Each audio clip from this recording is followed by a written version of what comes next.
I'm Kim, the Abundant Traveler, and welcome to the channel. If you're new here, I put out laid-back luxury travel videos inspiring you to buy that plane ticket and go see the world. If you are a subscriber, thank you so much. I so appreciate your support. Today, I'm going to be sharing with you tips, inspiration, ideas, and a little history on Pompeii. That's actually the archaeological site, not the town of Pompeii. I'm going to be sharing ideas, how to get there, what tours to take, what to bring, what you can expect to see, and everything that you need to know before you go.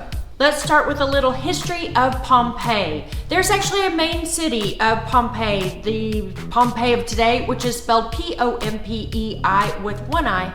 The archaeological site has two I's at the end, so something to note. When we think of Pompeii, we think of the Roman times when 79 AD Mount Vesuvius erupted.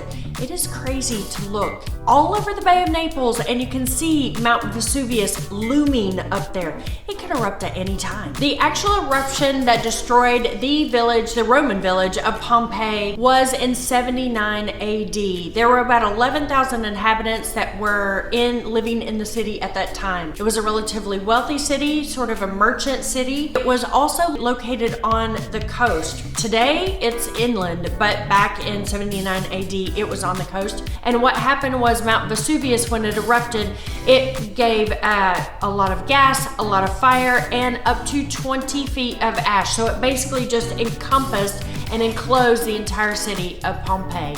Let's talk a little bit about getting to the archaeological site of Pompeii. First and foremost, I recommend taking a tour. If you're in Sorrento or in Naples or in the Amalfi, wherever you are, take a tour, get an organized tour in advance. Of course, I've left a link in the description below for a couple options for you.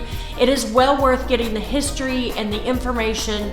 It's just not the same if you listen to one of the audio guides. Some of the tours will meet you at the gates and some of them will pick you up in the city where you are staying. So it just depends on the tour. If you have to get to Pompeii on your own, there are a couple of ways to get there. One, you can take a car, but that's gonna take you driving in the middle of southern Italy, which is kind of risky. You can take a CETA bus from Naples. CETA buses go, that's the main bus line in the area. It goes from near the port.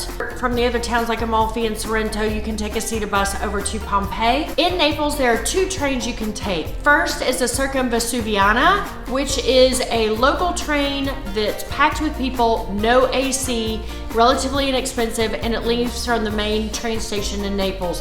One tip is if you get on the Vesuviana, one stop before the main train station, you're likely to get a seat.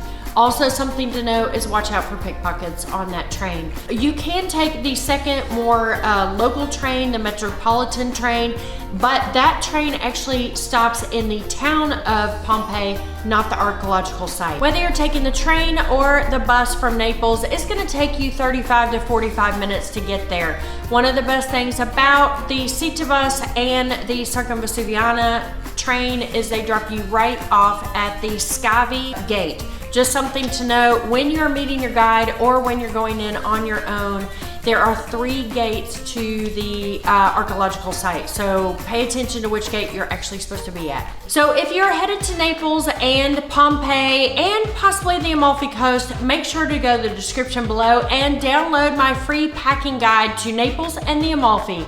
It's going to have everything that you're going to need, from fancy dinners to hiking the Path of the Gods to going to Pompeii, hanging out in Naples, maybe hanging out in Capri as well. So go to the description below and click the free packing guide.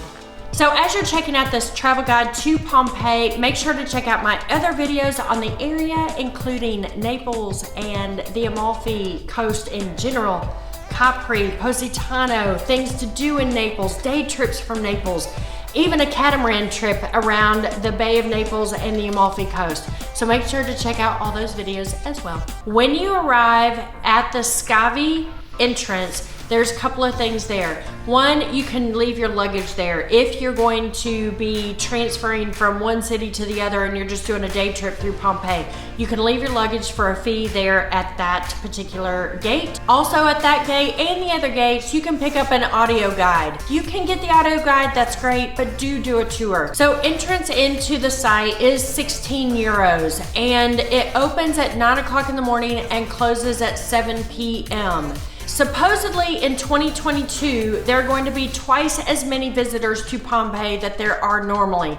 I guess everybody saved up their time during COVID, and now in 2022, Pompeii is full of people. So it really doesn't matter when you're going to be going. If you're going in 2022, the place is going to be packed. Also, something to note, when you go in, if you get there early, make sure to, if you're not with your guide, go directly to the back of the 160 to 170 acres of the site and start at the back where there aren't as many people, and then work your way forward. Because what happens quite a lot is people come in, they only spend a couple hours there, they do their tour and they leave by 12 or 1 o'clock. So as you start in the back and then you're coming forward, crowds are starting to be a little bit less. Do remember that everything closes at 7, and also in the afternoon there are going to be less tours, less crowds, and also in the heat of the day, less people.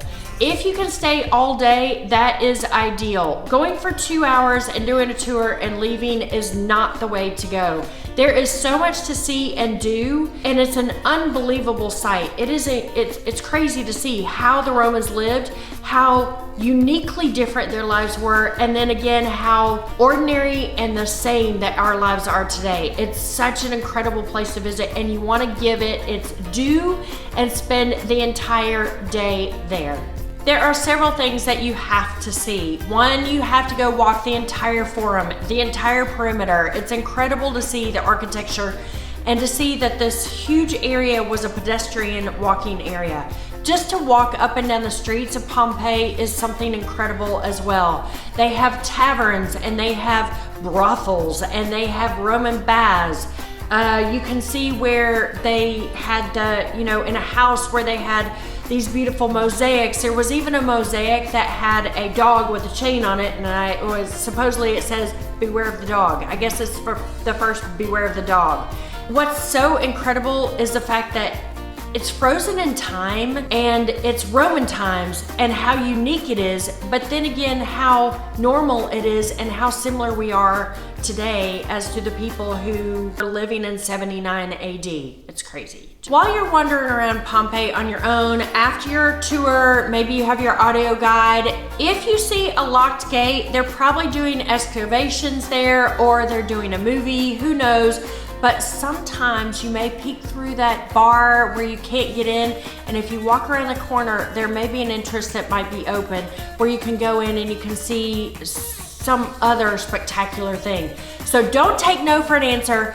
Keep walking around and keep wandering. And again, as I said before, spend the entire day there. It is so worth it. So a couple of modern day logistics, as well as things that you should take when you're going to Pompeii. Let's start with modern day logistics. If you have a stroller, it's really hard to get around. Also, if you're not agile, there's lots of up and down. The rocks are very slick even when they're dry. Just be careful. If you're not super agile, I would suggest maybe bringing a walking stick or two with you just to maintain your balance. It doesn't matter what time of the spring, summer, or fall, it's going to be hot. There's no shade, open sun. Those stones are reflecting the heat as well, and they heat up and never cool off all summer long. So heat is a big thing to worry about while you're there. So my suggestions of what you should bring when you go. 1, bring a water bottle. There is plenty of water there. I would bring a big water bottle, but they do have some water stations along the way that it's safe to drink. They do have one restaurant inside Pompeii. It's a little cafeteria. So I do recommend that you bring a backpack, you bring lots of water. I do recommend that you bring some snacks as well, so you don't have to leave the site to one of the restaurants at one of the gates or one of the kiosks out there. Bring your snacks, bring your lunch as well. If you're coming with kids, bring them in a papoose. Remember that it is not super friendly for them being out in the heat all day, so plan accordingly. I recommend bringing a hat or bringing an umbrella. I took an umbrella on my trip, and it was a godsend. It was such a blessing to have that huge umbrella with me to keep the sun off of me. I recommend sunscreen if I haven't already said that. Great sunglasses. Make sure to bring very sturdy, strong-soled, good walking shoes. It is so slick. There were a couple of times I was in my Chacos, which have sort of a hiking bottom on them, and a couple of times I slipped. I mean, just right out from under me, my foot slipped. And it was dry and hot. So definitely wear very solid shoes if you're going to be there for any length of time. And the last thing I recommend, there are a few bathrooms placed around and some porta potties, but I do recommend bringing some wipes and some TP, just in case, just saying. Thank you so much for watching this video. I really appreciate you being here. I'm Kim, the Abundant Traveler, and I'll see you at some amazing UNESCO World Heritage Site very, very soon. Take care. Bye. Mwah.